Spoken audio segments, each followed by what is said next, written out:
Oi, pessoal, boa noite. Estou vendo que alguns de vocês já estão aqui nos acompanhando. Antes da gente realmente dar início, vamos lá aos nossos recados de costume, né?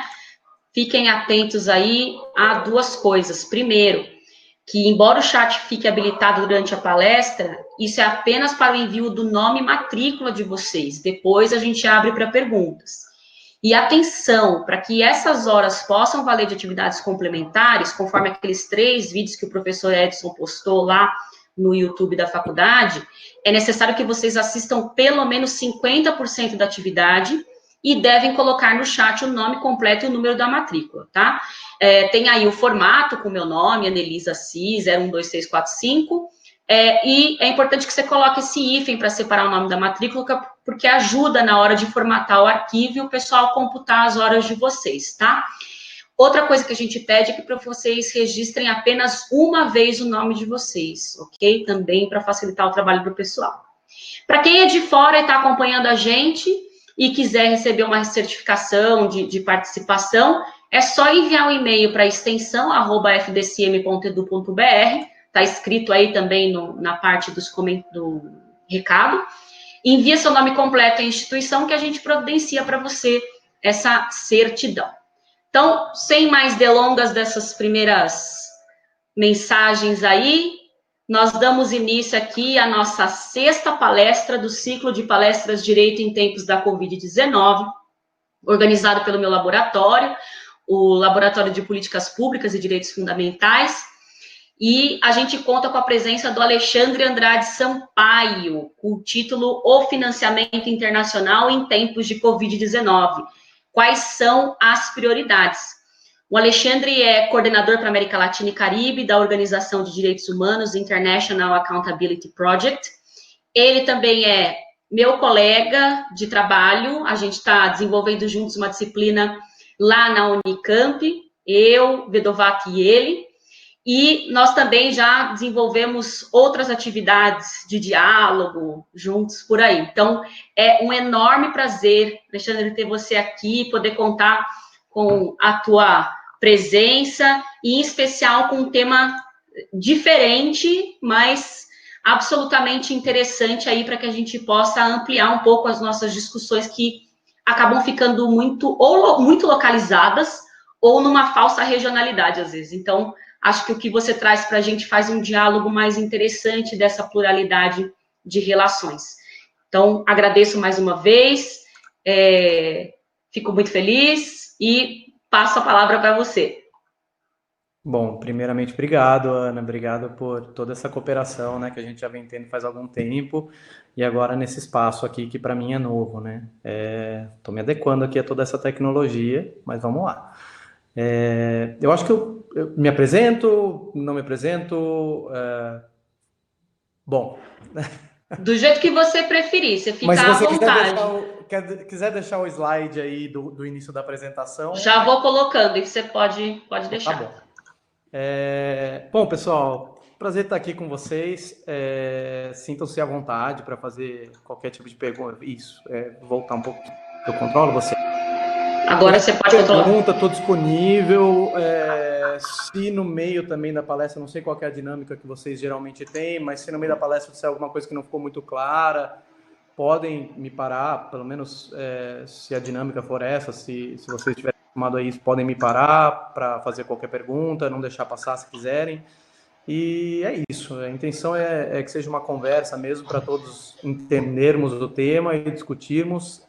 Eu também estou aqui para aprender com vocês, gostaria muito de ouvir as sugestões de vocês, as perguntas de vocês. Esse é um tema que acho que para todo mundo é novo, né? Está todo mundo iniciando pesquisas em Covid-19, infelizmente, né? A pesquisa é importante, mas o estado da crise é bem problemático, e a gente viu na International Accountability Project uma certa responsabilidade em fazer esse tipo de pesquisa, já que nós temos acesso a alguns dados que eu vou demonstrar para vocês daqui a pouco. mas como é uma pesquisa que a gente vem fazendo há pouco tempo, é também uma pesquisa que está sujeita a crítica, a sugestões, sempre, né? Mas principalmente agora nesse início é importante que vocês possam contribuir com a crítica de vocês também. Bom, então, rapidamente, eu sou coordenador da organização, como a Ana disse, aqui na América Latina e no Caribe. Também atuo com ela na Unicamp, né? Numa aula que a gente ministra junto com o professor Vedovato. Tenho mestrado em Ciências Sociais e Direito Internacional de Direitos Humanos pela Universidade Nacional da Irlanda e pela London School of Economics. E sou formado em Direito, né? Sou advogado, sou também, e eu acho que esse é o título que eu prefiro, ativista de coração. E, por favor, então, não me tratem por doutor, Alexandre está ótimo. Ou a lei, o que vocês quiserem. Vamos lá. A International Accountability Project, então, é uma organização global que trabalha com direitos humanos e direito ambiental. Ela trabalha principalmente com uma ferramenta que eu vou falar mais para vocês, chamada Sistema de Alerta Prévio, em inglês Early Warning System, que a página está em inglês, né? E o que ela faz com essa ferramenta, né? Ela monitora projetos e políticas de instituições de desenvolvimento que atuam globalmente, regionalmente, nacionalmente. A gente vai falar um pouquinho também sobre o que são essas instituições. Eu tenho certeza que várias pessoas aqui sabem, mas é bom a gente começar do começo, né, para depois a gente se entender lá no final. E a gente trabalha levando informações sobre essas políticas e projetos financiados por essas instituições para comunidades, para depois trabalhar com essas comunidades de acordo com o que elas desejem. Então, vamos passar um pouquinho, eu passo, né, é verdade. Dá para ver em cima do slide? Gente, eu estou meio confuso aqui com a câmera. Eu vou ficar mudando a câmera de lugar para que todo mundo possa ver os tá. inscritinhos, não se preocupe. Tá bom, obrigado, Ana. Então vamos lá, gente. Além do Early Warning System, né, a gente também atua em outras frentes, como por exemplo Defensoria de Defensores de Direitos Humanos. A gente também atua com trabalho comunitário para desenvolvimento de planos de desenvolvimento comunitário. A gente chama de plano de desenvolvimento comunitário, mas a gente poderia chamar de plano de vida. Bom, existem outros vários tipos de terminologias que nós podemos usar, mas eu explico para vocês também depois um pouco mais sobre isso, se vocês quiserem. Mas, de qualquer forma, tudo acaba surgindo através do sistema de alerta prévio, e esse sistema de alerta prévio ele demonstra a importância do monitoramento dessas instituições, que são instituições financeiras de desenvolvimento. Por quê, né? Porque elas são instituições da onde vem o investimento, geralmente para grandes projetos ou políticas que podem ser propícias ao desenvolvimento de grandes projetos. Então, é como se nós pegássemos, eu não gosto dessa terminologia, mas para ficar mais claro, o mal pela raiz, né? Então, assim, se você está monitorando de onde vem o dinheiro e se ele vai ser ou não aprovado, né, para financiar determinado projeto, determinada política, com o apoio daqueles que serão os mais afetados por esse projeto ou por essa política, então você consegue ter uma atuação em um ponto nevrálgico para tentar prevenir violações. E eu acho que esse é o ponto mais importante, é tentar a prevenção de violações de direitos humanos e direito ambiental. Então, o monitoramento que parte desse ponto específico, ele é um monitoramento que se diferencia de monitoramentos que já vêm sendo feitos por outras grandes organizações, que é muito importante também, que é monitoramento de violações quando elas ocorrem e o que fazer com elas depois que elas ocorrem. É claro que isso não é tão assim preto no branco, e eu vou explicar também por quê, mas existem financiamentos que são aprovados para projetos que já estão rodando, entendeu? Então, pode ser que violações já tenham ocorrido e a gente caiu no meio do processo, mas é um monitoramento que continua sendo importante por outras questões de transparência, controle social de instituições que trabalham com dinheiro público, enfim. Existem várias razões pelas quais é importante fazer esse tipo de monitoramento, não só pelo ponto da prevenção, mas o ponto da prevenção é um dos mais importantes. Então, quem são essas instituições financeiras de desenvolvimento? Elas são instituições que foram criadas com uma perspectiva diferente, pelo menos do ponto de vista da criação delas, né, de instituições puramente financeiras, que têm a visão do lucro como se fosse o mais importante dentro do mandato delas, né? Então, essas são instituições que se relacionam mais com uma ideia de desenvolvimento, seja ela a ideia qual for, mas uma ideia de desenvolvimento dos locais nas quais elas trabalham. Então, desenvolvimento no sentido de ou crescimento econômico, ou desenvolvimento no sentido de acabar com a pobreza, e os mandatos variam. E a gente pode questionar o que significa desenvolvimento para cada uma dessas instituições, mas elas têm essa diferenciação em relação a instituições puramente financeiras, né? Por exemplo, bancos, né? Bancos privados. Então, a gente está falando aqui de agências ou órgãos como o Banco Mundial, o grupo do Banco Interamericano de Desenvolvimento, o Banco Africano de Desenvolvimento, o Banco Europeu, o Banco Asiático de Infraestrutura e Desenvolvimento, o Banco Europeu de Infraestrutura e Desenvolvimento também, e outros tantos que a gente monitora. Essas instituições, elas geralmente têm órgãos, todas elas, na verdade, têm órgãos decisórios que vão definir se o investimento vai ser feito ou não em determinado setor, em determinado projeto, em determinada política. Geralmente são conhecidas como junta diretiva. E essas instituições, elas também trabalham com categorias de risco desses projetos ou dessas políticas. Geralmente segue-se o padrão de categoria A, B, C ou FI. O que significa isso? Categoria A é a categoria de risco mais, num linguajar mais acessível, problemática, né, porque é uma categoria de projeto que pode causar danos irreversíveis, exige um maior cuidado. Então, para vocês imaginarem, uma grande represa na Amazônia, por exemplo, seguramente seria categorizado como categoria A. Categoria B é uma categoria de projetos menos problemática do que a categoria A, mas também envolve uma grande monta de impactos, né, tanto sociais quanto ambientais.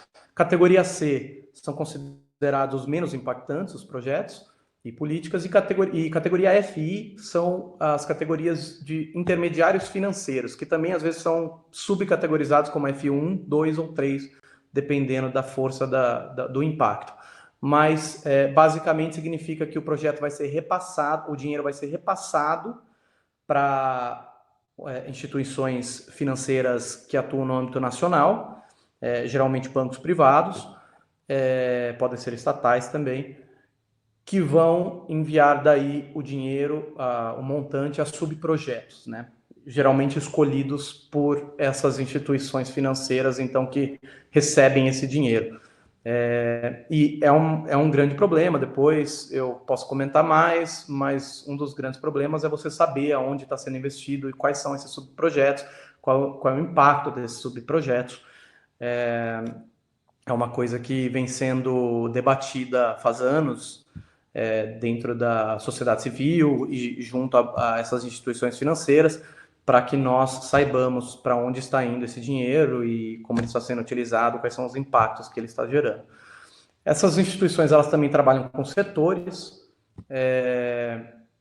geralmente elas se diferenciam entre si em relação aos setores. Você não vai encontrar uma setorização que seja aplicada a qualquer uma dessas instituições financeiras, mas nós, dentro da IAP, quando monitorando esses projetos, essas políticas, tentamos qualificar dentro de alguns setores que nós estabelecemos como os que abarcariam tudo que a gente está monitorando. Então, geralmente é energia, gás, petróleo, mineração, projeto humanitário, agricultura, mudanças climáticas, esse tipo de setorização, construção e por aí vai.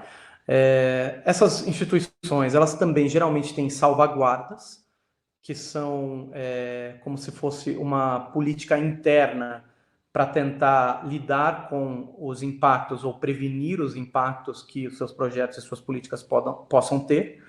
E elas também geralmente têm mecanismos internos de reclamação, que são mecanismos que podem ser acessados por aqueles que se veem impactados ou que futuramente podem ser impactados, depende da organização, se ela vai aceitar uma reclamação em relação ao projeto futuro ou não, mas que podem ser impactados pelos projetos e políticas dessas instituições financeiras.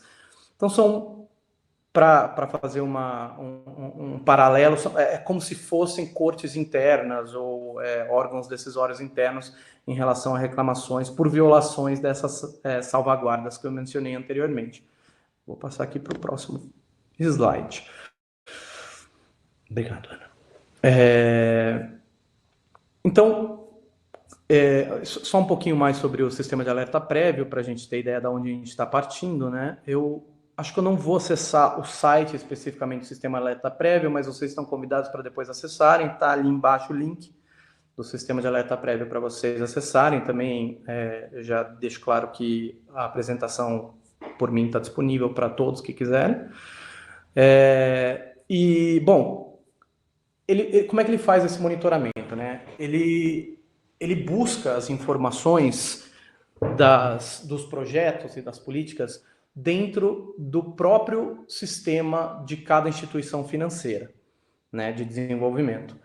Então, o que nós fazemos como membros da organização International Accountability Project e outras organizações que trabalham com a gente, afinal de contas, nós começamos esse sistema junto com o CIEL, né, que é um Centro para Direito Internacional de Direito Ambiental, mas hoje em dia nós temos vários outros co-administradores, organizações co-administradoras do sistema.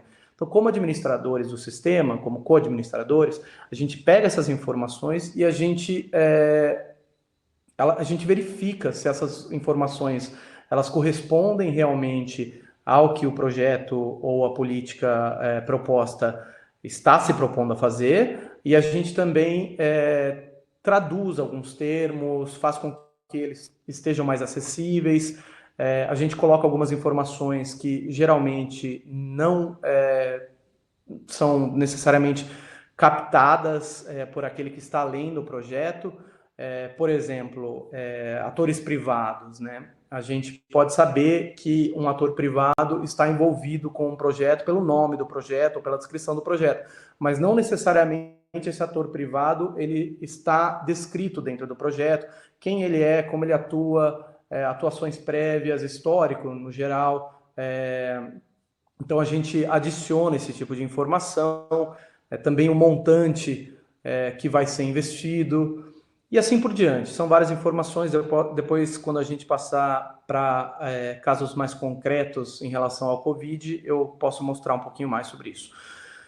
Como eu disse, nós somos, hoje em dia, uma rede global dentro do sistema de alerta prévio, então são vários coordenadores do sistema, várias organizações, e a gente está sempre buscando outras organizações para trabalhar conosco. Por quê? Porque essas organizações elas têm mais conhecimento de campo do que simplesmente se fosse feito o monitoramento por uma organização como a nossa, que é uma organização local. Eu, como coordenador da América Latina e do Caribe, trabalho desde o Brasil, conheço alguns países da América do Sul, da América Central, do Caribe, mas não tenho conhecimento de campo do dia a dia, da política, da economia, da atuação de atores privados dentro desses países, e isso é muito importante para fazer análise de projetos e que impactos eles poderiam ter.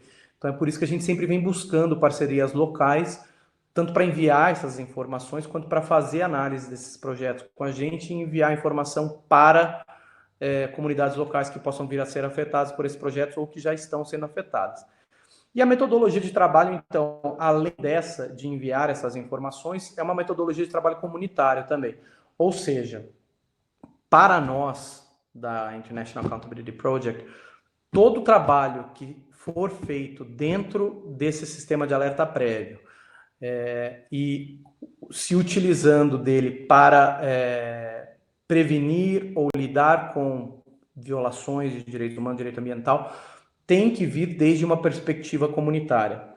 Então, nós não nos colocamos como donos da verdade, como expertos que estão falando em nome de comunidades, de maneira nenhuma. Essas comunidades têm voz, têm RG e CPF, e elas é quem fazem a análise do que significa esse projeto, e nós estamos aqui apenas para assessorar em como elas podem chegar a determinados órgãos decisórios, qual é talvez a metodologia ou linguagem que é utilizada nesses órgãos decisórios, apesar de nós sempre pressionarmos para a linguagem ser aceita como uma linguagem comunitária, e por aí em diante. Então, eu acho que esse é um ponto importante da perspectiva de trabalho, né?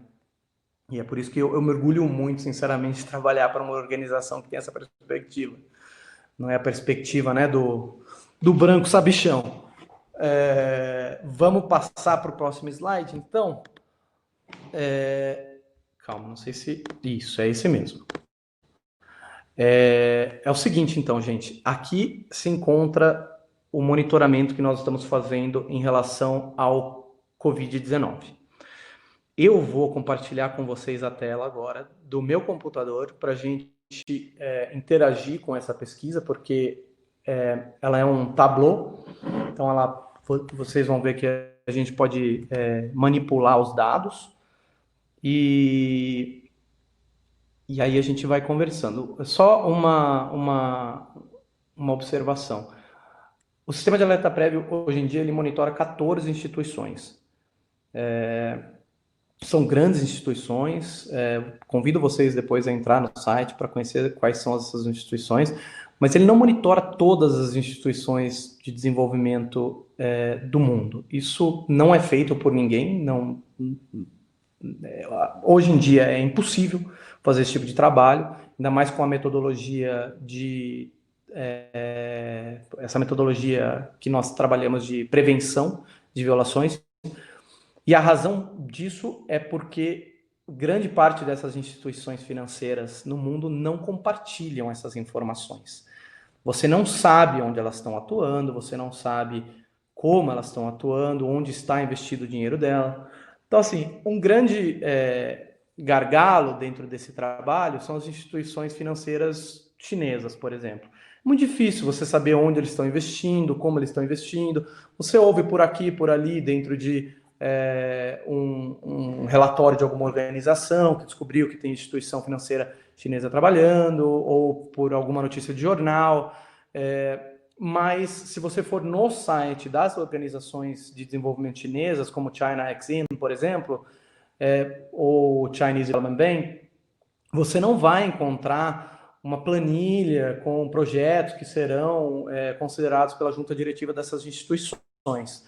Você consegue encontrar alguma coisa no site do Departamento de Relações Exteriores, não, de Comércio da China, por exemplo, mas não está tudo ali com certeza. Mesma coisa, para não ficar só na crítica aos chineses, né, que hoje em dia está na moda, gente, vamos fazer a crítica do Brasil também. O BNDES não é monitorado pelo sistema de alerta prévio. Por quê? Porque é uma dessas instituições que também não trabalha de forma totalmente transparente, de acordo com os estándares, os melhores estándares internacionais, não segue de maneira nenhuma os padrões estabelecidos tanto pelo Banco Mundial quanto pelo Banco Interamericano. Então, assim, deixa muito a desejar mesmo. E eu não estou falando que o Banco Mundial ou o Banco Interamericano são perfeitos, tá? A gente tem análises críticas dessas instituições também que vão muito longe. Mas o BNDES consegue ser pior. Então, tem muita coisa para ser feita aqui no nosso país também. Eu vou compartilhar minha tela agora. Vamos lá. Me avisem, por favor, se vocês conseguem ver a minha tela. Ana, você consegue me avisar? Estamos vendo a sua tela. Eu só vou arrumar... Dá para ficar assim a câmera para você poder mostrar, tá bom? Eu não estou vendo a câmera. Deixa eu voltar. Tá ótimo. Ela tá lá em cima, então tá, beleza. Tá ótimo. Se vocês não conseguirem ver o que eu estou tentando mostrar aqui, vocês me avisam. Bom, o link para esse site também está na apresentação. Se vocês colocarem International Accountability Project COVID-19 no Google, também vão chegar aqui. Bom, o que nós tentamos fazer aqui, então? Nós tentamos nos adiantar em relação aos projetos que estavam chegando para financiamento em relação ao COVID-19 e fazer um monitoramento específico sobre esse tema. Isso significa que todos os projetos que estão vindo das instituições financeiras que nós monitoramos estão aqui? Não, só os que se relacionam à COVID-19. Para vocês terem uma ideia da diferença entre um e outro, eu tinha anotado aqui, mas eu lembro de cabeça. Hoje em dia, desde o primeiro projeto que foi proposto dentro do pipeline, né, que nós chamamos das instituições financeiras, desde o primeiro dia que foi proposto um projeto para a Covid até hoje, na América Latina e Caribe apenas, foram propostos 70 projetos. 70 projetos. Desde o primeiro dia, que foi dia 28 de março desse ano, até hoje. 70 projetos. Desses 70 projetos, 22 são relacionados à Covid. Tá? Então, existe uma grande diferença. E é uma diferença que também pode ser explorada. Se tiverem interesse, convido também a utilizar o sistema de alerta prévio para ajudar a explorar essa diferença, porque tem aí também alguma coisa para a gente debater, entendeu? Em relação a prioridades, inclusive dessas instituições financeiras ou dos países e empresas que estão recebendo esse financiamento, né? Bom, então, dentro desse tableau aqui, a gente consegue já estabelecer algumas coisas. São 184 projetos até agora financiados para a Covid. E eles representam 35,3 bilhões de dólares no momento. Tá? Aqui, desse lado direito, a gente consegue analisar quanto cada instituição financeira das que a gente monitora está investindo nas respostas do Covid. Vocês continuam conseguindo ver, né? Aqui o Banco Europeu... Sim, se parar, pode deixar que eu te aviso. Tá bom. Aqui o Banco Europeu investindo 13 bilhões e meio de dólares. O Banco Mundial, quase 7 bilhões. O Banco Asiático, quase 6. O Banco Asiático de Infraestrutura, quase 5. O novo Banco de Desenvolvimento, que é o famoso Banco dos BRICS, né? Que envolve Rússia, China, Brasil, África do Sul e Índia, com 2 bilhões, quase. O MIGA, que também é parte do Banco Mundial, com um pouco mais de meio bilhão. Um pouco mais de meio bilhão. O IDB Invest, que é o braço privado do Banco Interamericano, com um pouco mais de meio bilhão também. O Banco Europeu para Reconstrução, European Bank for Reconstruction and... esqueci agora o nome inteiro dele, mas é o Banco da Europa and Development. Banco Europeu para Reconstrução e Desenvolvimento, com um pouco mais de meio bilhão também. E a IFC, que é a Corporação Financeira Internacional, também parte do Banco Mundial, que investe em investimentos privados com 270 milhões de dólares. Isso é importante para a gente ter em conta pelo seguinte, gente, de todos esses investimentos, pelo menos aqui para a América Latina e Caribe, é só isso aqui que corresponde para a gente, tá? Ou seja, um pouco mais de meio bilhão de dólares. São 7 projetos, tá? Vocês vão ver aqui quem são os países, quais são os países. El Salvador, Brasil, Colômbia, Costa Rica, Equador, Panamá e Chile. Isso, claro, vindo do Banco Interamericano. Do Banco Mundial, que é a outra instituição que poderia estar investindo em projetos por aqui, tem mais alguns, tá? Que são da Colômbia, e aqui tem a lista. Mas, basicamente, como eu tinha dito para vocês, são só 22 projetos que vêm para a América Latina e para o Caribe.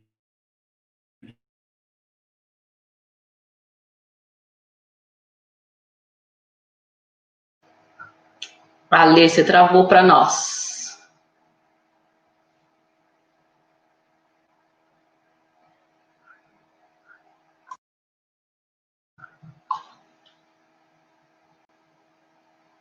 Alexandre?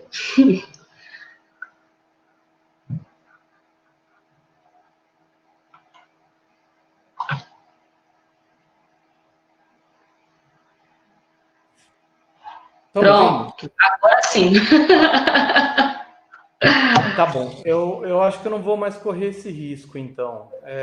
Eu não vou mais compartilhar.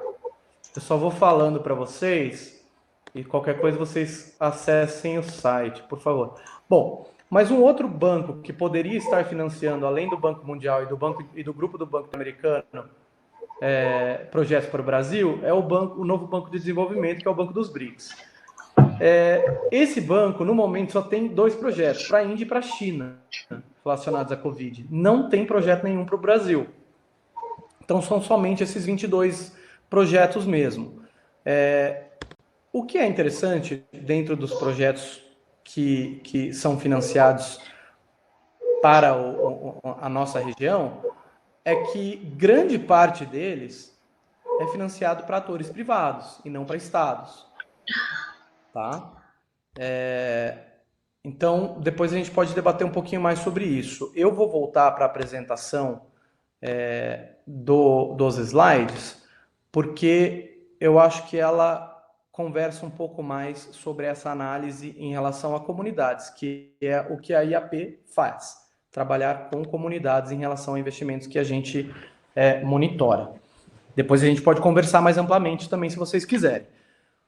Só vou fazer uma pausa aqui antes de fazer essa análise com vocês, para mencionar esse documento, que é um documento da Coalizão para Direitos Humanos e Desenvolvimento, que é um documento com uma declaração, com observações que deveriam ser seguidas por essas instituições financeiras quando se tratando de direitos humanos. Por que esse documento, eu cito essa coalizão especificamente? Porque é uma coalizão que trabalha especificamente com esse tema de instituições de desenvolvimento financeiras, e é uma coalizão composta não só de organizações da sociedade civil, mas também comunidades. Ela é global e ela trabalha já há algum tempo nesse tema. Quando se tratando do tema Covid, ela faz 11 recomendações. A primeira recomendação é para que se cumpra com direitos humanos quando financiando projetos relacionados à Covid, ou nesse tempo de crise que nós estamos vivendo, que se providencie alívio imediato para as populações de todos os países que são financiados por essas instituições, que se providencie alívio também especificamente, com uma mirada específica para as populações em situação de maior vulnerabilidade, tá? Isso tudo depois a gente pode discutir também exemplos, tal. Por exemplo, a questão em situação de maior vulnerabilidade, nós notamos aqui no Brasil, mas também em outros vários lugares do mundo, o aumento da violência doméstica, por exemplo, e a questão de gênero, né? Então, esse seria um tema a ser apoiado em relação a investimentos, né, para que isso seja evitado, esse tipo de violação seja evitado. A observação número 4 dessa declaração é que se dê apoio também às comunidades que já são afetadas por projetos dessas instituições financeiras e que por isso já estão em maior situação de vulnerabilidade. Por exemplo, uma comunidade que vem sendo afetada por um projeto de reurbanização, que foi deslocada forçadamente de suas terras, essa comunidade que pode estar sem trabalho nesse momento, pode ter sofrido um grande impacto econômico em razão desse projeto. Essas comunidades, elas, já que são afetadas diretamente por projetos dessas instituições financeiras, também merecem maior atenção dessas instituições financeiras, por terem sido colocadas nessa situação. A observação número 5 é que se combata o aumento da pobreza e desigualdade nesse tempo de crise, né, que é uma coisa que também todos estamos acompanhando. A número 6 é defender as salvaguardas, transparência e fazer maior prestação de contas nesse tempo, né, nessa situação. As salvaguardas eu já falei para você, a importância já falei sobre as salvaguardas para vocês, né? A importância da transparência, ela é muito clara, né? A gente estava conversando sobre isso agora, por que a gente não consegue fazer monitoramento do BNDES, dos bancos chineses, por que as comunidades não conseguem se posicionar. Então, é importante que isso seja feito, e a prestação de contas também, né? Que essas comunidades possam, inclusive, reclamar se algum projeto está vulnerando ou possa vulnerar seus direitos. A observação número 7 é que seja estabelecida uma rede de contato com a comunidade e sociedade civil durante a crise, né? O medo ou receio é que, porque existe a crise, muitos projetos podem ser passados, né? Tem muita gente aí que está usando o termo abrir as porteiras, né? Sem se comunicar com a sociedade civil, sem se comunicar com as comunidades que podem ser afetadas. Isso já era um problema anteriormente, tá? Não é um problema que veio com a crise, ele apenas se intensifica com a crise. Mas essas instituições não estão acostumadas a usar meios que cheguem realmente às comunidades, né? Como rádio, meios digitais mais inclusivos. Não, elas publicam no site delas, que é um site extremamente hermético, para que, não sei qual é a esperança que uma comunidade indígena da Amazônia fique todo dia acessando cada site de cada instituição de desenvolvimento para saber se no futuro elas vão ser afetadas por um projeto que vem delas. Eu acho que esse é o objetivo, é isso que eles esperam, porque até hoje não mudaram a metodologia de fazer esse tipo de comunicação. Então é um pedido também para que essa metodologia de comunicação, inclusive agora que se faz mais importante, seja modificada e seja mantida depois da crise. A oitava observação é que se proteja a sociedade civil e os espaços da sociedade civil, que nós sabemos que cada vez mais são diminuídos, né? E que o risco de represálias seja percebido e seja evitado, né? Existem riscos de represálias em qualquer posicionamento da sociedade civil e de comunidades em relação a projetos que são grandes projetos que podem ser violadores de direitos humanos e direito ambiental. Mas dentro de uma situação de crise, como nós vivemos hoje em dia, esse risco ele aumenta, né? Porque você não só diminui o espaço que a sociedade civil pode atuar, né? Como você também diminui a capacidade dessa sociedade civil ser ouvida, né? Não só isso, mas você também tem que fazer determinados investimentos em determinadas áreas ou países que você não faria se não existisse uma situação de crise, né? Você poderia, por exemplo, como membro da sociedade civil de uma comunidade, falar, bom, não investe nesse país porque esse país ele tem um histórico de violação de direitos humanos desde a década de não sei quando, e isso precisa mudar antes que ele receba dinheiro público do mundo inteiro, né, para investir em qualquer projeto que ele queira.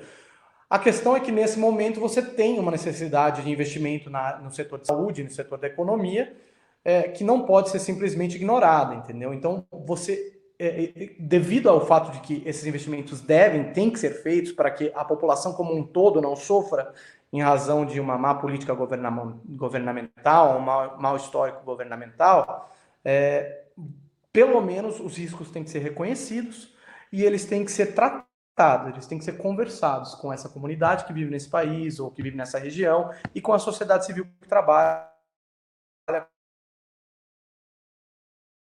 Probabilidade de represálias. O pedido nono é que o planeta seja uma consideração, né, a proteção do planeta seja uma consideração, né, o que geralmente não é. É muito fácil e parece idealista, né, a gente falar, mas tem que ser falado, né? A crise que a gente vive também não deixa de ser uma crise ambiental, se é que não foi originada por uma crise ambiental, né? Então a gente tem que falar de proteção do planeta, a gente tem que falar de salvaguardas ambientais, e é uma coisa que essas instituições financeiras, em grande parte, deixam muito a desejar. O 10º é o apoio, se for necessário que se faça apoio ao setor privado, que esse apoio chegue aos mais vulneráveis. Que esse apoio não seja feito de uma maneira que seja apenas para garantir os lucros dessas instituições privadas, para garantir que sejam dados altos bônus executivos. Então, que realmente o apoio tem que ser intermediado por uma instituição privada, que ele chegue até onde ele deve chegar nessa situação de crise. Que chegue aos trabalhadores também, que nesse momento podem não estar trabalhando, né, mas que continuem empregados pela empresa. Bom, e assim por diante. E que também não seja exacerbada a questão da dívida pública, né? Uma outra questão é a questão número 11 dessa declaração. E por que eu chamo atenção para ela? Porque ela tem um impacto significativo dentro da estratégia que a organização com a qual eu trabalho vai ter em relação à comunidade com quem a gente trabalha. Então, agora eu vou entrar no X da questão, que são as comunidades. Eu vou começar pelo Chile, que é um país no qual a gente trabalha com uma comunidade de pescadores. São pescadores que são considerados pescadores tradicionais. Eles se autoconsideram como Chango, que é uma identificação como uma comunidade tradicional indígena, sendo que o Estado do Chile considera os Changos como extintos. Então, existe aí já uma luta por reconhecimento, por autodeterminação, que também pode ser apoiada por tratados internacionais, né, como a Comissão 69 da OIT, a Declaração da ONU de 2007 sobre povos indígenas e tudo mais. Mas existe essa luta dentro do Estado chileno e esses pescadores tradicionais fazem parte dessa luta. Eu acho importante colocar as caras dessas pessoas, porque essas pessoas, eu acho que muita gente esquece que são comunidades que justamente o que eu falei no começo, né? Tem RG, tem CPF, gente, são pessoas que estão sendo afetadas por projetos de, abre aspas, fecha aspas, desenvolvimento de uma maneira bem problemática, e que na hora que a gente só olha para números, que a gente só olha para aquela tabela que eu mostrei para vocês, do que é o Covid, o que estão sendo feitos, quais são os investimentos que estão sendo feitos em relação ao Covid, a gente acaba esquecendo. E eu acho que é esse o ponto central. A gente não pode esquecer das comunidades mais vulneráveis, das comunidades que foram afetadas por projetos anteriores ou que se encontram em maior situação de vulnerabilidade e desigualdade em cada país da nossa região e, claro, das outras regiões também. Estou falando aqui como coordenador da América Latina e do Caribe para a minha organização. Então, essa comunidade específica de pescadores, ela foi afetada por um projeto do Banco Interamericano de Desenvolvimento, especificamente por um projeto de dessalinização que busca, né, porque é um projeto que ainda está em discussão na junta diretiva do banco, ele ainda não foi aprovado, mas ele busca dessalinizar a água do mar para enviá-la para um projeto de mineração que fica a centenas de quilômetros de onde está essa comunidade. E a questão é que essa comunidade ela é uma comunidade de pescadores que utiliza justamente a franja onde esse projeto pretende ser instalado, ou se pretende instalar esse projeto. Então, é uma comunidade que já vem sofrendo, apesar do projeto ainda não ter sido aprovado, apesar das construções ainda não terem sido iniciadas, é uma comunidade que já vem sofrendo os impactos psicológicos em relação a esse projeto. Por quê? Porque eles não sabem se eles vão ter um amanhã. É uma comunidade indígena que se baseia especificamente na pesca tradicional e na coleta também tradicional do que vem do mar. Então, o mar para eles é tudo. E ali, o mar para eles pode acabar. Então, os impactos psicológicos inclusive econômicos, porque determinada franja da praia já foi traçada como sendo de utilização da empresa que vai implementar esse projeto, talvez não implemente, mas que está sendo considerada para implementar esse projeto, já está demarcado. Então, assim, eles não podem nem entrar naquele espaço.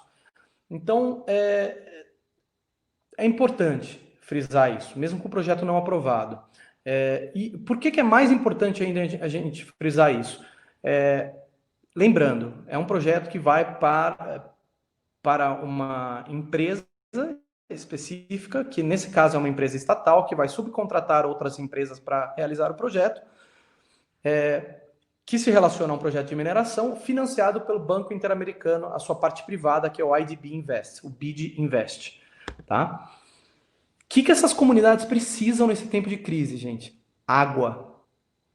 É muito louco a gente falar que uma comunidade que se liga à pesca, que está diretamente relacionada com o mar e com a água, que está sendo afetada por um projeto de dessalinização, que vai transformar a água do mar em água potável, para levar para uma mineração, ela precisa de água. Eles não têm água para beber durante a crise. Tá?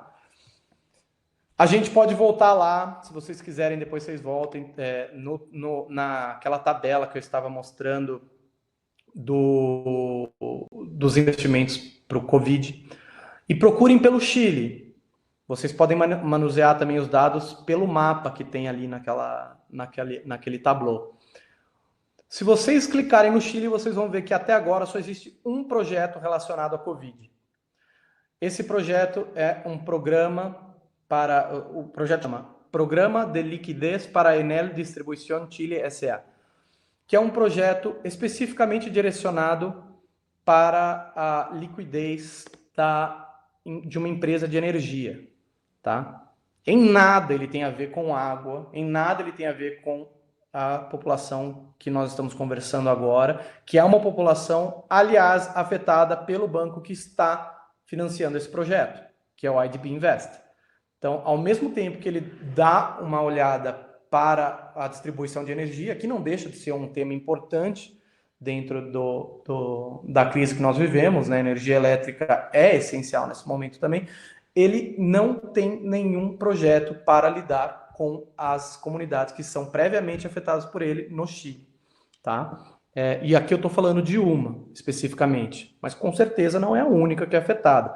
É uma com quem nós trabalhamos. Também não conseguimos, não damos conta de trabalhar com todas as comunidades que são afetadas por todos os bancos dentro de determinado país. Então, esse era o exemplo do Chile que eu queria trazer para vocês. Essa aqui é uma tabela que eles desenvolveram junto com uma parceria nossa, com uma organização que chama Sustentar-se, uma organização fantástica que vem trabalhando conosco em comunicação com a Sopesca, que é essa comunidade que vem sendo afetada pelo projeto deles. Então, aqui está o projeto que eu estava mencionando para vocês do Chile. Como vocês podem ver, é do IDB Invest, ele está proposto ainda de categoria C, né? Para ser aprovado no dia 22 de junho. Tá? O montante é substancial, são 100 milhões de dólares. Tá? Que fosse 1/100º disso para a comunidade já resolveria o problema deles. Mas não. Agora eu vou falar sobre um caso do Brasil. Quem está aí na tela com vocês é o Cosme Vitor, um ativista de direitos humanos, líder comunitário em São José dos Campos, que foi afetado, junto com toda a comunidade na qual ele vive, por um projeto também do grupo do Banco Interamericano, para reestruturação urbana da cidade de São José dos Campos.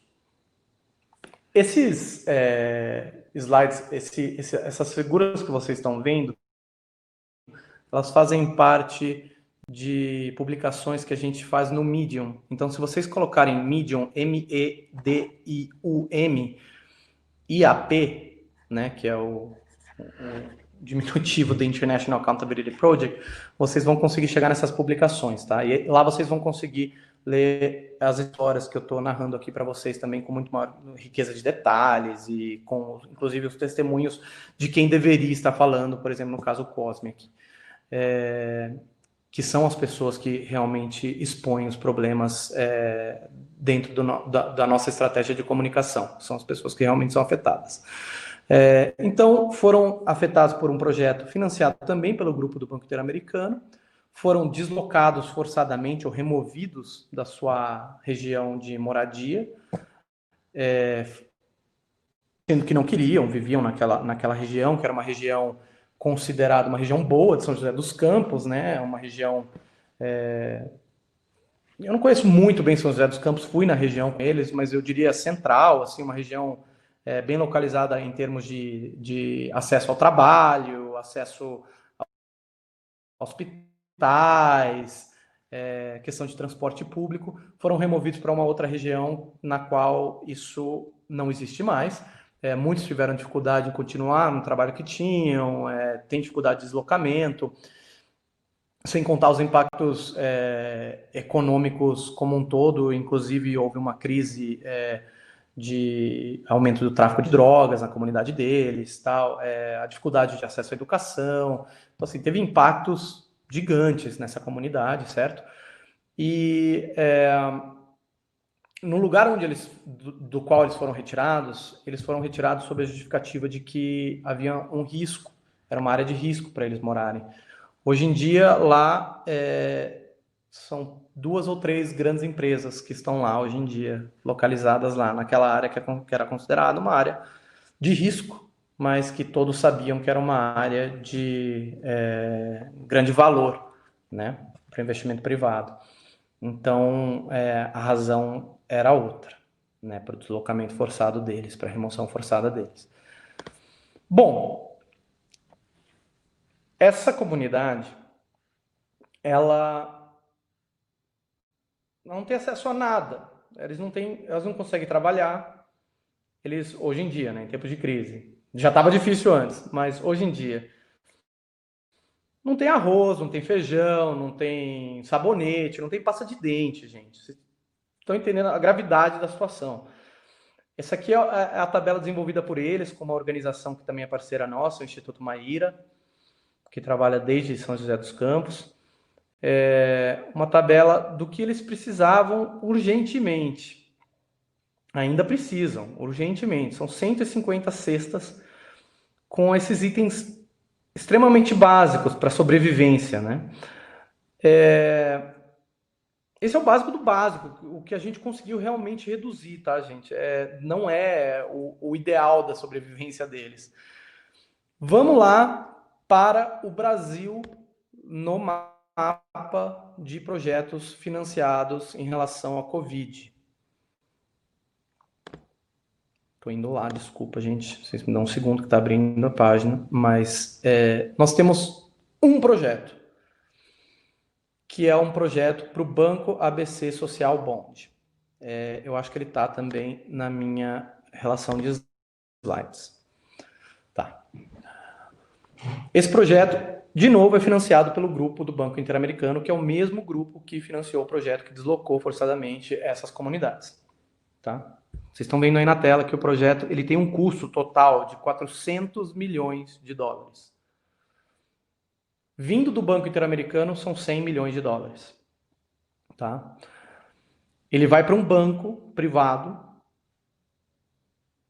especificamente para transações relacionadas a empresas de pequeno e médio porte, tá? Para auxiliar empresas de pequeno e médio porte na crise do Covid. De novo, não é dizer que empresas de pequeno e médio porte na crise do Covid não deveriam ser auxiliadas de maneira nenhuma e que a situação econômica do país não deveria... A questão é, gente, estão passando fome. É fome. E não tem nada. Não tem nada. O mesmo grupo que retirou-os de lá está financiando esse projeto. 100 milhões de dólares. Para São José dos Campos, para as comunidades removidas, não tem nada. Eles não têm cesta básica. A gente mandou e-mail para as empresas que receberam o beneplácito de estar no local onde essas comunidades estavam antes, pedindo para que elas, pelo menos, conseguissem fazer. Uma delas é uma empresa de supermercado, é um supermercado grande, conhecido. Não tem disponibilidade. Eles não vão acolher a demanda, não tem disponibilidade para montar 150 cestas básicas no local onde eles estão estabelecidos, que era o local dessas comunidades. Nós também enviamos e-mails para empresas que estão recebendo ou que estão para receber investimentos do mesmo grupo econômico, da mesma instituição financeira, mas que não tem relação com o Covid. Tem outra instituição financeira, por exemplo, recebendo dinheiro.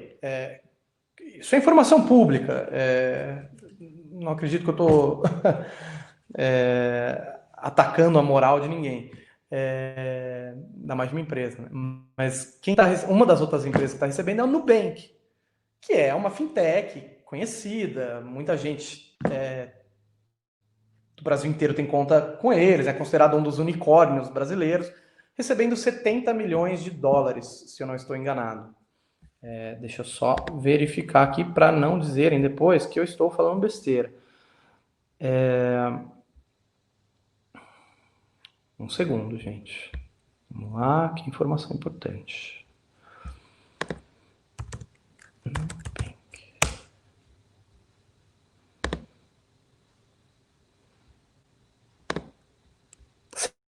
$75 milhões, me corrigindo.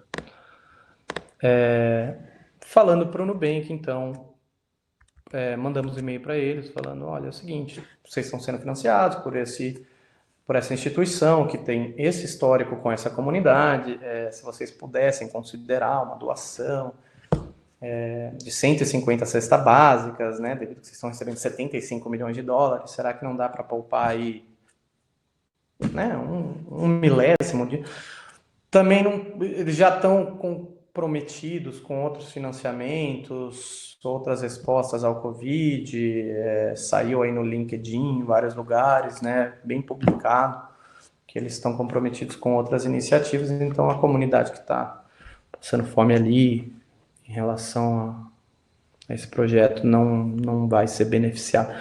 Então, esse é o Brasil. Agora eu vou para a Colômbia, que é o meu último exemplo. Quem está aí conosco é a Isabel Zuleta, uma das maiores defensoras de direitos humanos da nossa região. Se não a conhecem, conheçam-a, ela é fantástica, é uma líder comunitária também, que está à frente, junto com outras pessoas, com outros líderes e liderescas, do movimento Rios Vivos Antioquia, que batalha pela sobrevivência do rio que dá tudo para eles. Bom, de novo, houve um investimento do Banco Interamericano de Desenvolvimento, do grupo do Banco Interamericano de Desenvolvimento, tanto no setor público quanto no setor privado, para desenvolvimento de uma represa chamada Hidroituango. Essa represa, ela tem um histórico muito grande já, se vocês buscarem esse histórico, vai estar em todos os lugares aí na internet. Ela é a Belo Monte piorada na Colômbia. Eu digo piorada porque é difícil, né, ultrapassar as violações que aconteceram em Belo Monte, mas existem fatores na Colômbia que são um pouco, eu não vou dizer pior, mas que tornam a situação um pouco mais complicada. Uma delas é que, por exemplo, essa região era uma região de batalha por domínio entre Farc e o governo e o Estado. Com o processo de paz entre a Farc e o Estado, a Farc se retira, o Estado não toma conta do local e vários grupos de guerrilha tentam tomar conta do local. Os prejudicados com esse aumento de violência por esse estabelecimento de quem vai mandar no território são, obviamente, os comunitários, as pessoas que vivem nessa comunidade, que agora enfrentam uma situação ainda maior de violência do que durante o conflito, se é que isso é possível com as Farc. Ao ponto de essas pessoas que foram forçadamente removidas também pela construção de Hidroituango, que hoje é uma catástrofe ambiental que está em risco, inclusive, de colapso, ao ponto delas não poderem sair de casa. Saiu de casa, tive uma conversa com a Isabel outro dia e isso ficou muito claro, né? Saiu de casa é bala.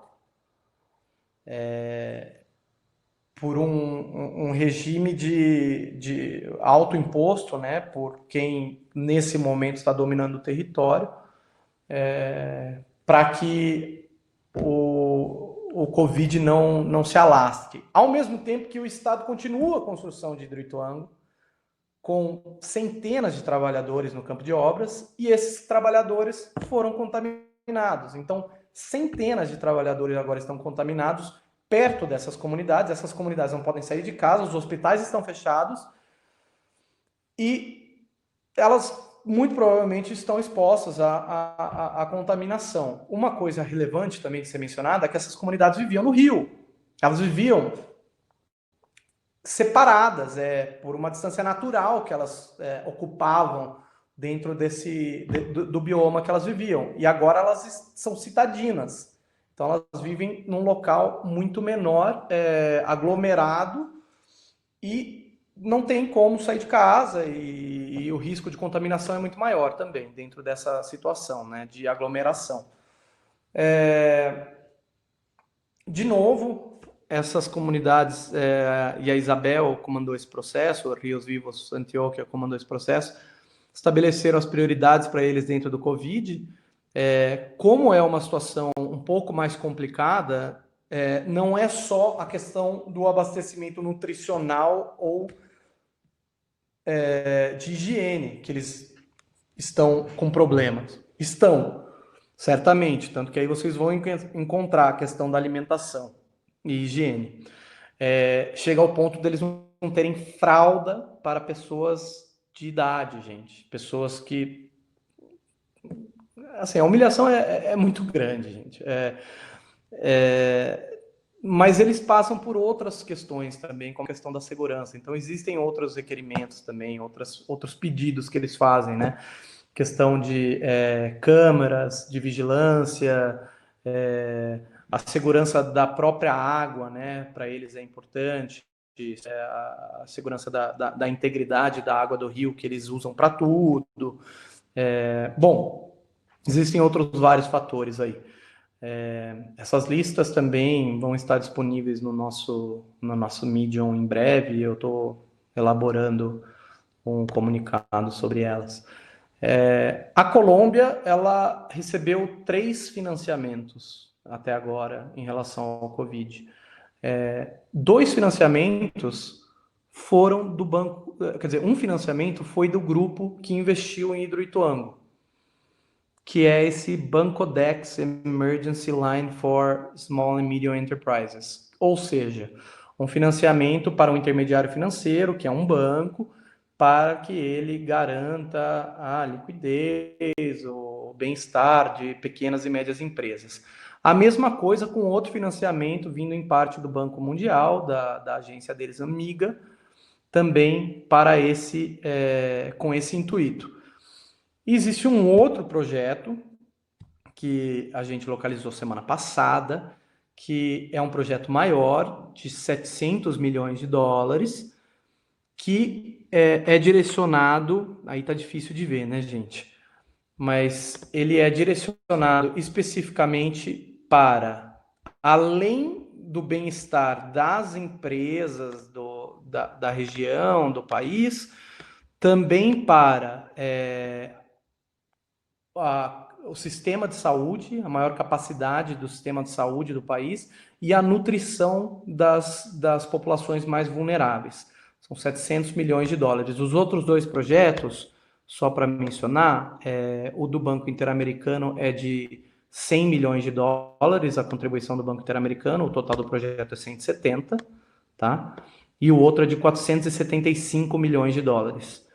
Então, unindo os dois aí, vai dar praticamente a mesma coisa que o Banco Mundial está investindo no país também. Então, tanto para pequenas e médias empresas do Banco Mundial, tá, de 700 milhões, quanto para os mais vulneráveis e o sistema de saúde. Então, existe uma possibilidade que esse projeto, quando aprovado, que a junta diretiva vai debater no dia 25 de junho de 2020, esse projeto seja direcionado, ou parte do projeto seja direcionado para populações mais vulneráveis, como a população da Isabel, com a qual a Isabel trabalha, da qual ela faz parte. O grupo do Banco Interamericano não fez esse aporte, tá? É o Banco Mundial que está fazendo esse aporte. Então, de novo, né? O banco que causou o projeto, que hoje vem sendo enfrentado pela população, não é o banco que está fazendo um aporte que talvez vá para a população mais vulnerável, dentre elas a população da Isabel, tá? E nós não vamos saber tão cedo se esse dinheiro vai realmente chegar até lá, mas é um trabalho que tem que ser feito. Então, é uma continuação do nosso trabalho. Fizemos o segmento, agora eles estão interessados em saber para onde vai, como que nós vamos monitorar esse dinheiro para ver se chega até aqui. Porque a gente precisa do que comer, a gente precisa do que se higienizar e a gente também precisa de segurança. Bom, eu termino por aqui. Eu acho que eu passei um pouco da minha hora, desculpa, Ana. Mas aqui tem outros materiais para vocês darem uma olhada também. Eu deixei do lado esquerdo materiais de instituições financeiras de desenvolvimento que trabalham diretamente com o Covid. Tem algumas coisas interessantes nesses sites que eu realmente recomendo darem uma olhada. Existem outras instituições financeiras que estão fazendo aportes substanciais a determinados países, como, por exemplo, o FMI. E do lado direito tem alguns materiais para vocês darem uma olhada que vêm de instituições de advocacy, né? Como a IAP, como a Coalizão para Direitos Humanos e Desenvolvimento. A FIAM faz um trabalho bem interessante em relação à captura corporativa, questão nutricional. Artigo 19 faz um trabalho bem interessante em relação à liberdade de expressão e essa última, esqueci o nome deles, mas é um grupo de jornalistas que faz um trabalho bem interessante também em relação à falta de liberdade jornalística em determinados países, e recomendo a leitura especial do Brasil, também tem vários artigos lá sobre a mídia e o Brasil. Eu acho que é isso. Fico aberto a perguntas e respostas, desculpa se eu falei muito. Imagina, que isso, foi ótimo, estava até entretida aqui a hora que eu fui ver se tinha hora e tudo mais. Muito obrigada, Alexandre, foi muito bom. Tem umas coisas que realmente a gente fica mais chocado. Às vezes a gente até sabe, né? No meu caso, ouvindo sempre você falar e tal, mas essa forma de trazer as coisas e como as questões e os problemas sociais acabam sendo ainda mais esgarçados no período da Covid, chega a ser um negócio bastante incômodo, né? Em diversos sentidos. Eu abro aqui para o pessoal fazer aí as suas perguntas, as suas considerações, e enquanto eles estão escrevendo, eu também tenho algumas provocações já aqui para o Alexandre. Alexandre, você falou da dificuldade em se rastrear onde se investe o impacto desses projetos. Aí você falou, a gente talvez pudesse explorar um pouco mais. Desse rastreamento, e do tempo que você está trabalhando também na área, qual que você pode identificar que foi a dificuldade mais esdrúxula para poder chegar nessa discussão? E se isso tem necessariamente algum tipo de relação com o fato de monitorar um país com dificuldades em transparência informativa, ou não necessariamente, porque, entende, se uma coisa está diretamente associada à outra. E por fim, eu queria ouvir um pouquinho de você, claro, se você tem ideia de que tipo de atores privados e que tipo de projetos esse banco do BRICS fica mais envolvido. Aí isso foi mais uma curiosidade mesmo aqui. E aí, se você puder me ajudar, te agradeço. Enquanto isso, eu vou esperando o pessoal aqui fazendo as perguntas deles. Legal, obrigado, Ana. Perguntas difíceis, vamos lá.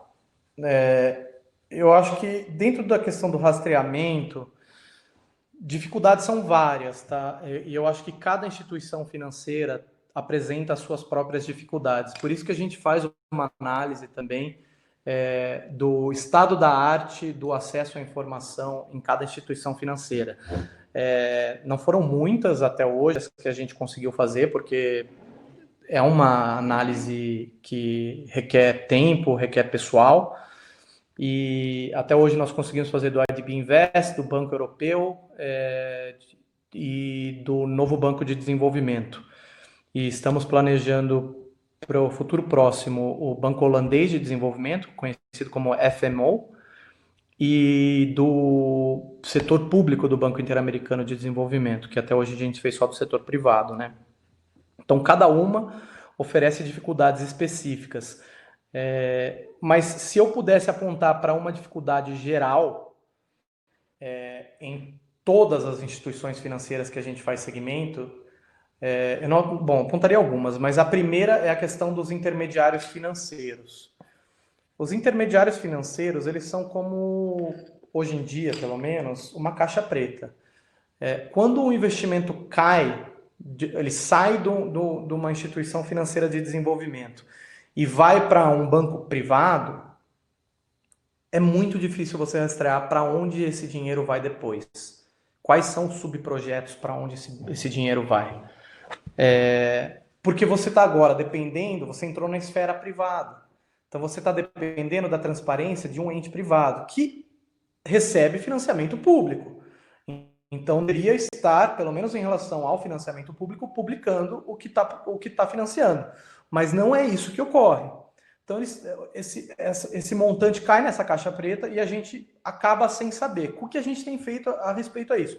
Em relação a isso, a gente tem pedido às instituições financeiras para que, a partir de agora, né, o que já era para ter acontecido há muito tempo, essas instituições financeiras, elas determinem que esses investimentos que cheguem delas para as entidades privadas sejam transparentes, sejam publicados por essas instituições e sejam reportados às instituições financeiras para que a gente possa acompanhar. Existem alguns investimentos que eles são feitos dentro de uma caixinha, né? Por exemplo, esse investimento só pode ser feito para pequenas e médias empresas, a gente vai mandar ele para o Santander, para o Itaú, para o Bradesco, sei lá. Bradesco existe ainda? Não sei. A gente vai mandar para essas instituições, mas elas só podem utilizar esse dinheiro para pequenas e médias empresas, ou só para geração de renda de comunidades com foco em mulheres. Tudo bem, existe essa caixinha que talvez possa ser colocada. Não é sempre, tá? Mas existem essas caixinhas. Mas você não consegue monitorar de qualquer jeito para saber se é isso que está acontecendo, entendeu? E a parte de monitorar é a parte importante também. Você pode dizer que vai para lá, mas a gente tem que verificar se vai, como está sendo feito, quais são as violações. E a gente não consegue fazer isso. Isso sem contar com uma questão também que é importante, né? Que é a questão da transferência de capital, né? Em que termos são feitos esses empréstimos para os intermediários financeiros, né? Quanto de juros é cobrado deles por essas instituições financeiras de desenvolvimento e quanto de juros esses intermediários financeiros vão cobrar de quem vai utilizar esse dinheiro, entendeu? Porque aí você gera uma acumulação de capital nessa cadeia, né? Dependendo de quanto de juros eles vão cobrar. Que é uma coisa que também não está clara. Esses contratos não são públicos, a gente não sabe o que acontece aí. Então esse é um grande problema. Outro grande problema é a linguagem também. Essas instituições financeiras utilizam uma linguagem tão técnica que muitas vezes eu tenho que pegar o celular para ligar para algum amigo que fez economia para falar, querido, me explica o que está acontecendo com esse investimento, porque eu não tenho ideia do que significa essa sigla. Isso porque faz 5 anos que eu estou trabalhando especificamente nessa área de investimentos.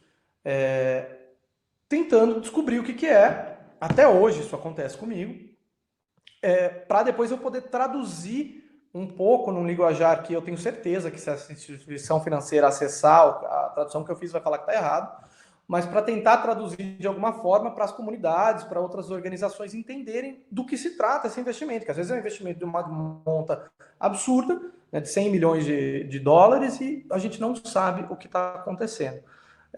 Esses são alguns dos pontos de dificuldade, tem outros vários, para falar bem a verdade, e alguns mais específicos a cada entidade do que gerais. Aí você mencionou a questão da transparência informativa, né, de cada país, se isso é uma questão também que influencia na dificuldade de análise, e a resposta é sim e não. Depende para onde vai o dinheiro. Por um lado, você tem uma vantagem. Você tem uma instituição de desenvolvimento internacional que geralmente segue salvaguardas, né?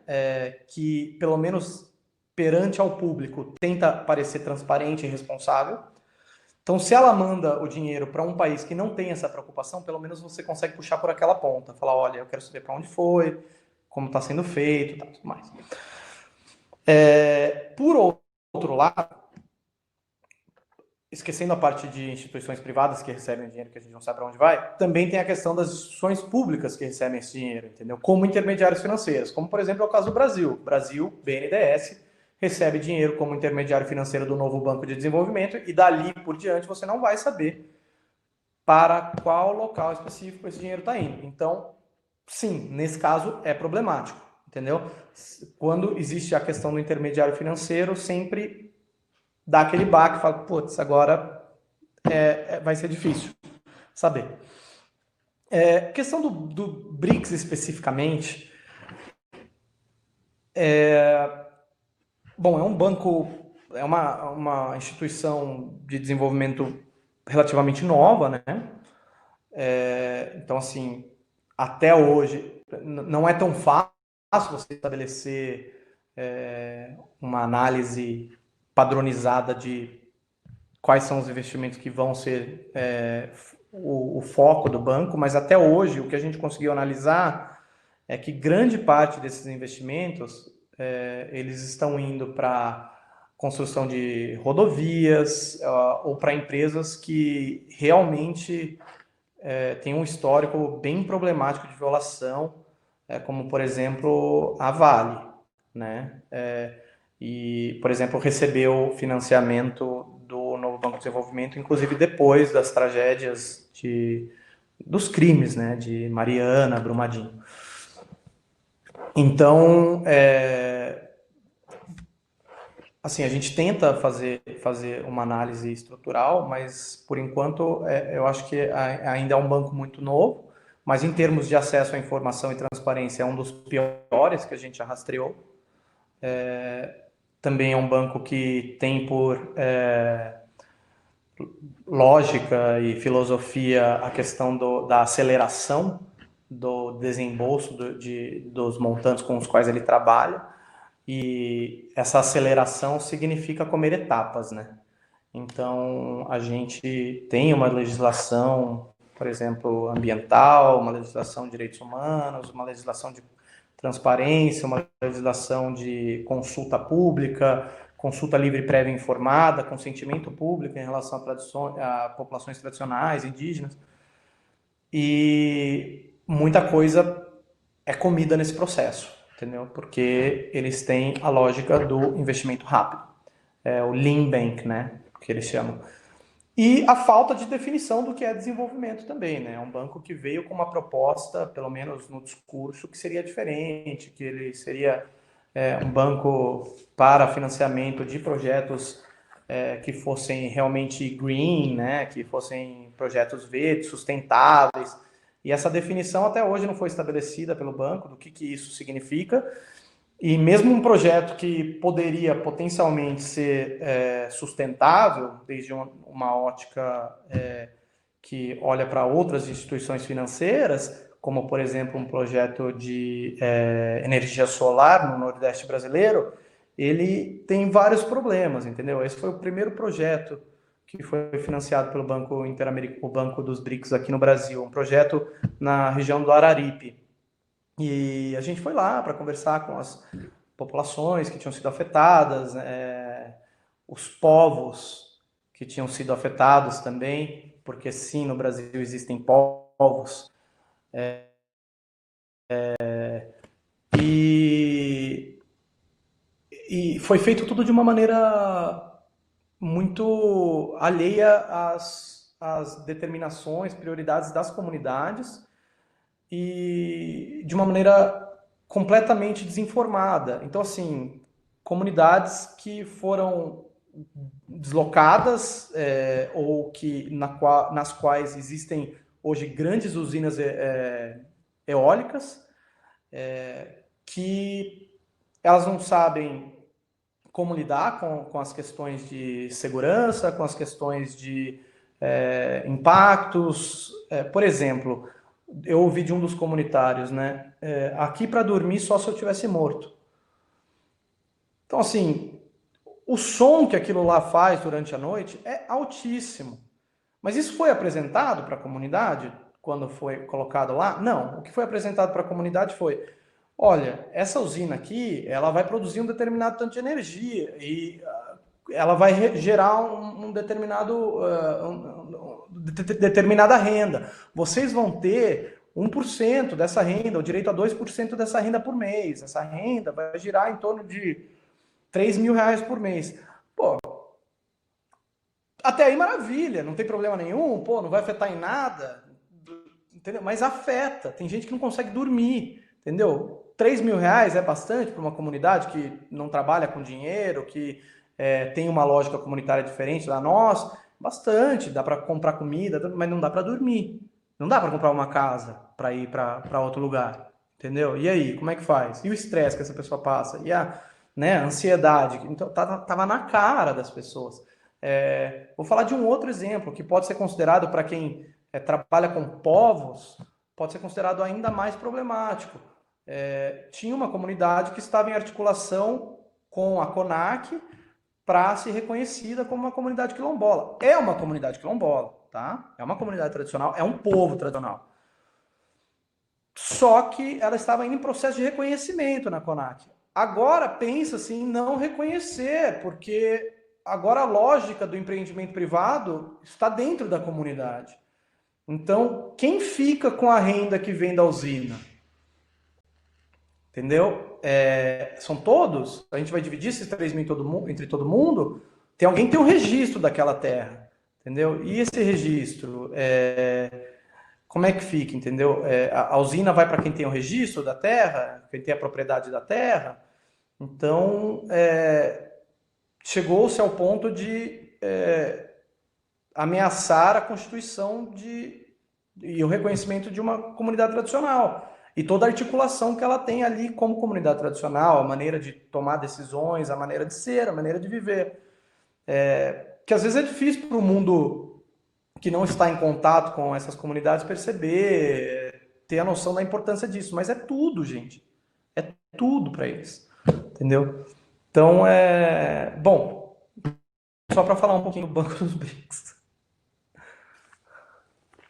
Muito obrigada, Alexandre. Estou olhando aqui, temos várias congratulações, tem gente que ficou chocada, pessoal falando, é bom conhecimento, porque não é só afirmação ou relato, né, mas o que de fato a gente vê na ponta. E aí tem uma pergunta aqui da Letícia.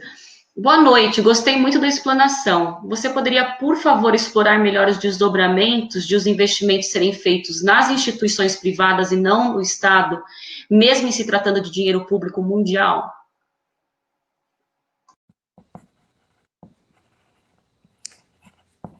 Desculpa, eu estou anotando aqui. Sem problema. Se você quiser zanzar aí do lado no chat, Alexandre, acho que você consegue. Você joga tudo para cima. Tem essa opção também. Isso, aí você encontra a pergunta da Lê. Aí eu já tratando a pessoa como nem sei que Letícia que é, eu já tô aqui na Lê. É uma pergunta. Nossa, para mim é uma pergunta extremamente importante. A Ana sabe disso. É um debate que paira sobre a maioria das aulas que a gente dá junto, né? É o seguinte, existem instituições, dentre essas instituições financeiras, que o mandato delas é... Mandato? Você quer advogada aí que eu já esqueci como é que fala em português. Mandato. Você tá no mudo, Ana. Tô. Mandato. Complicação. Ó, o juridiquês, tá vendo? Por isso que eu não gosto de me identificar como advogado, não sei nem falar. O mandato é justamente para fazer investimentos em instituições privadas. Então, assim, por mais que a gente seja crítico, esse investimento vai ser feito, tá? Porque existe uma crença dentro da lógica dessas instituições que a economia de mercado, ela, teoricamente, para algumas pessoas que trabalham dentro dessas instituições, é muito claro que a economia de mercado promove maiores liberdades dentro do espaço no qual elas estão fazendo investimento. Isso é extremamente questionável. E eu não vou impor aqui o meu ponto de vista, tá, gente? Só para dizer que eu questiono muito essa lógica.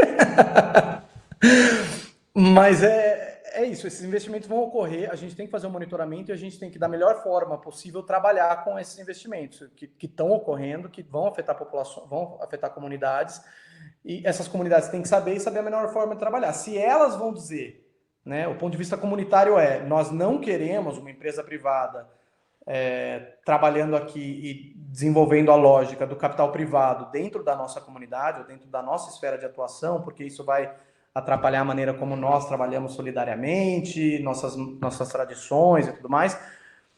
Então, maravilha. Esse é o ponto de vista das comunidades e a gente vai apoiá-las. Se a comunidade falar, olha, que bacana, nossa, a gente adora ter Chaco, nossa, vem pra cá, Vale, minera tudo, eu acho que a IAP se retira. Nunca aconteceu até hoje. Mas a lógica comunitária é a que vai pautar a resposta comunitária. E a gente vai ter que respeitar a comunidade, entendeu? Então, por mais que a gente tenha o nosso posicionamento, quem decide o que é melhor para a comunidade é a própria comunidade. Lógico que a gente tem o nosso posicionamento, o posicionamento nosso, nesse caso, de setores extremamente problemáticos, que vão com certeza gerar violações, que nós já temos um histórico de estudo em relação a essas violações, nós provavelmente não vamos apoiar, entendeu? Nós vamos falar, olha, estejam a par disso, dessas consequências que são possíveis de acontecer, e se vocês querem seguir em frente com esse objetivo, sorte a vocês, entendeu? Afinal de contas, ninguém deseja o mal de uma comunidade que vai ser afetada. O problema é que, muito provavelmente, essas violações vão ocorrer. Mas é isso, eu acho que eu prefiro deixar pela lógica do ponto de vista das comunidades do que falar a minha opinião pessoal, porque senão vai virar outro tipo de discussão.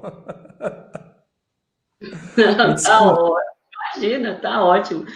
Ó, tem outra pergunta aqui da Jéssica Nagasaki, essa eu sei quem é, se eu quiser chamar de Gé eu posso, mas... né? Boa noite. Tratando-se de países subdesenvolvidos, em que o próprio sistema socioeconômico é defasado, quais parâmetros devem ser repensados dentro do próprio Estado para fiscalizar a ação privada diante desse acúmulo de capital, tendo em vista que isso gera um impacto social no próprio desenvolvimento do país? Pô, Jéssica, aí é uma tese de doutorado, né, filha? Né, gente? Eu estou procurando a pergunta, porque, na verdade, eu parei na metade. Tá lá embaixo? Você tá no mudo. Desculpa.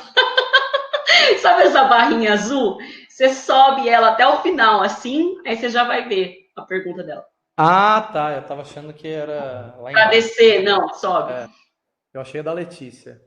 Agora da Jéssica tá logo acima. Lá em cima, tá. Tratando-se de países subdesenvolvidos, que o próprio sistema socioeconômico é defasado, devem ser pensadas dentro do próprio Estado para fiscalizar a ação privada. Esse acúmulo de capital tem...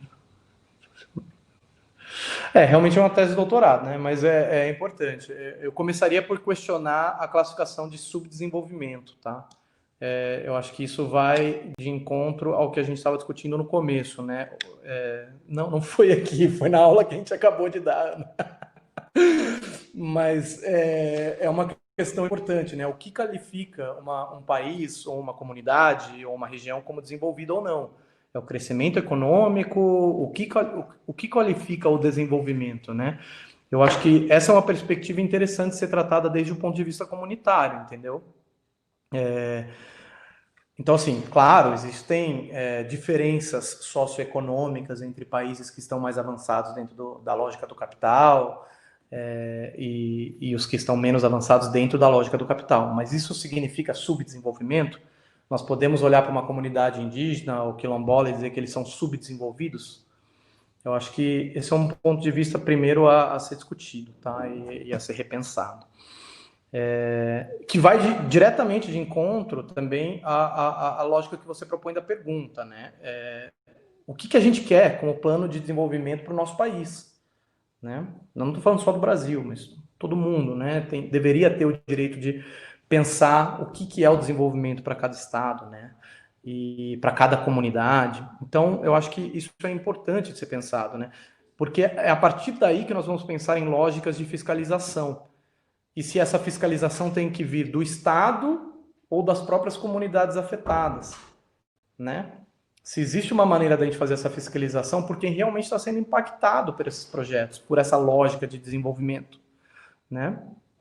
E eu ainda chego a propor que, mesmo na lógica atual, impositiva de capital, de crescimento econômico na qual nós vivemos, o monitoramento tem que vir de quem está sendo afetado. O monitoramento tem que vir de quem está sendo vulnerabilizado. A gente não pode impor a essas comunidades que a lógica do Estado seja utilizada para fiscalização. A não ser que a comunidade queira e entenda que a lógica estatal é uma lógica que corresponde ao que ela quer. Tá? Agora, como fazer a fiscalização de entes privados, né? Diante do acúmulo de capital? Jéssica, você está querendo me ferrar, né? Eu tô ajudando você a escrever sua tese, é isso? Eu acho que, assim, a questão do acúmulo de capital, ela é importante porque quando a gente entra dentro dessa discussão, né, da esfera privada, a gente entra também na discussão de qual é a atuação da esfera privada perante a comunidade, perante a sociedade, perante o Estado. Às vezes, a lógica do capital e a força do capital ele é muito maior do que a força do Estado. Com certeza mais forte do que a comunidade. Entendeu? Dentro dessa lógica legal que nós vivemos. Tá? Eu estou fazendo uma discussão aqui partindo de parâmetros legais. Pode ser que uma comunidade deseje enfrentar a lógica por fora da ordem. E aí a gente vai decidir quem tem mais força ou não. Tá? Mas dentro da lógica do capital, é realmente interessante, né?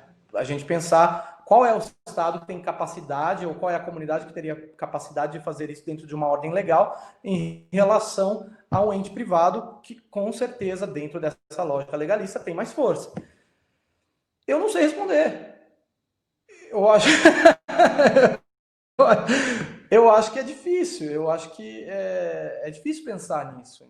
É difícil decidir isso. Cada situação vai ser uma situação, cada comunidade vai ser uma comunidade e cada lógica de resposta e de monitoramento vai ser uma.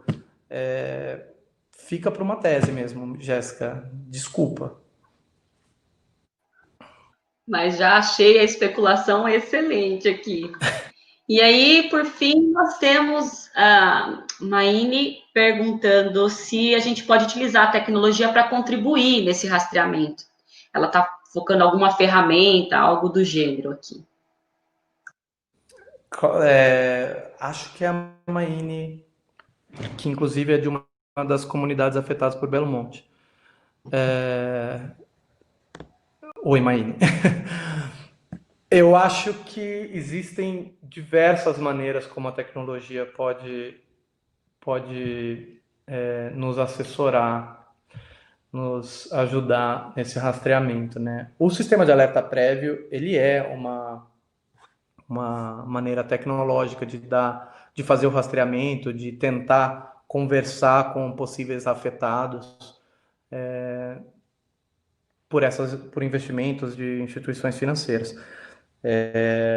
mas ele poderia ser aprimorado através de outras ferramentas tecnológicas que fizessem com que essa informação chegasse da maneira mais adequada para as comunidades, entendeu? Como, por exemplo, a tecnologia de rádio.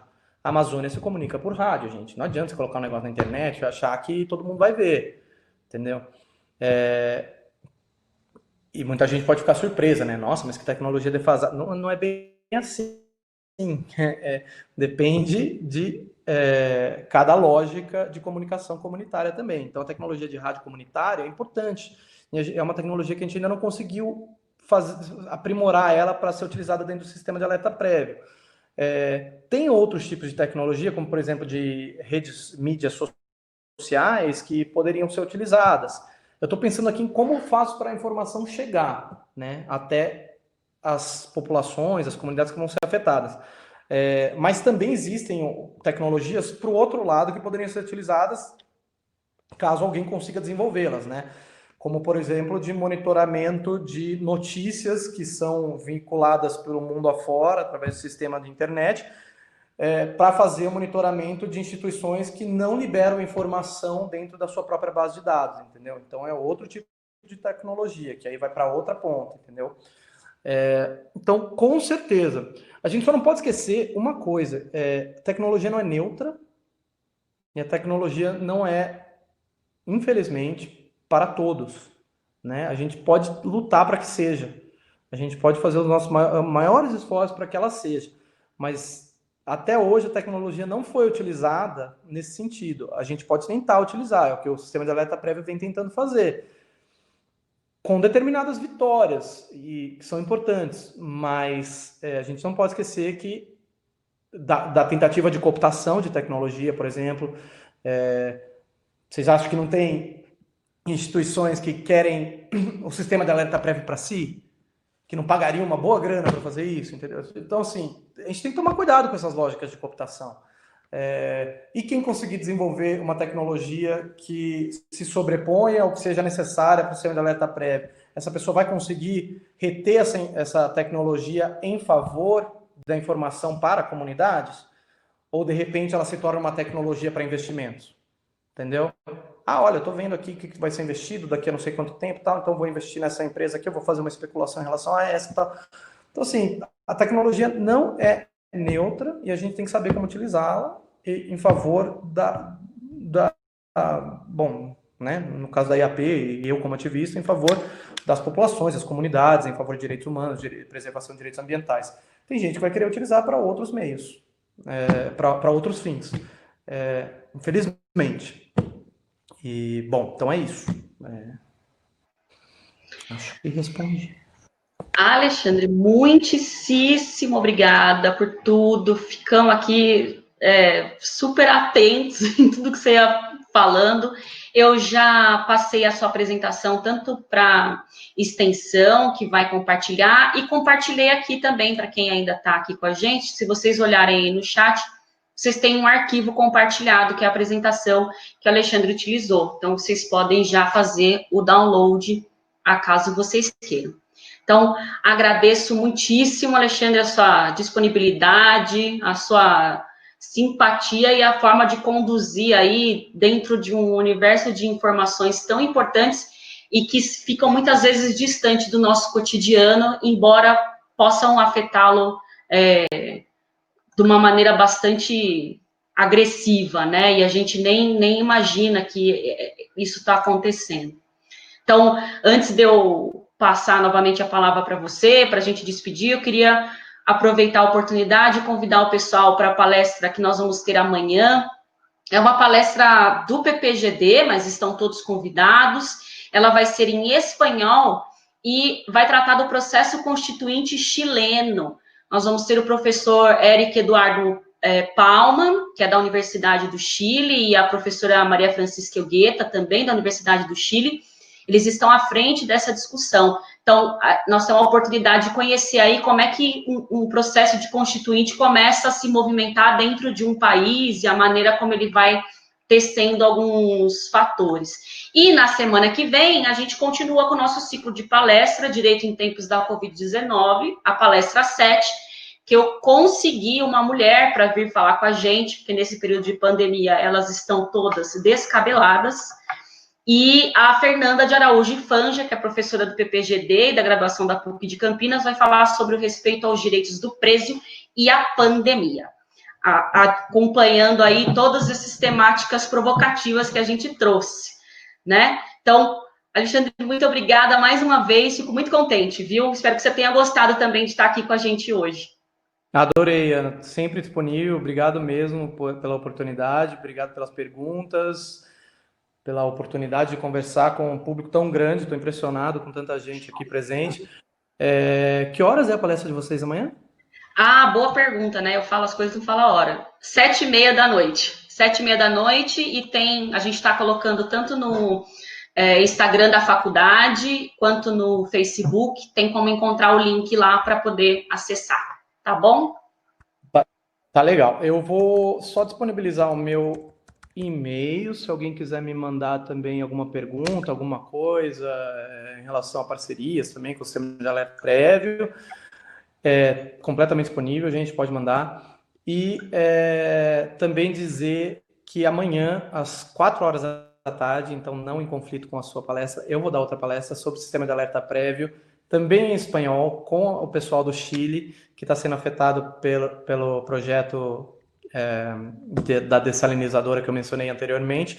Então, se quiserem, é só me contatar, ou também está disponível nas mídias sociais da IAP, no Twitter, no Twitter, LinkedIn, e é isso. Manda para mim depois, então, Alexandre, para eu poder compartilhar também, convidar o pessoal, porque amanhã, então, é o dia do Chile. O pessoal conversa à tarde, e aí à noite a gente também vai continuando a conversar. Muito obrigada mais uma vez, obrigado pessoal que acompanhou a gente se encontra ou amanhã ou na semana que vem. Tchau, tchau, pessoal. Tchau, tchau, Alexandre, obrigado, viu? Tchau, pessoal, obrigado.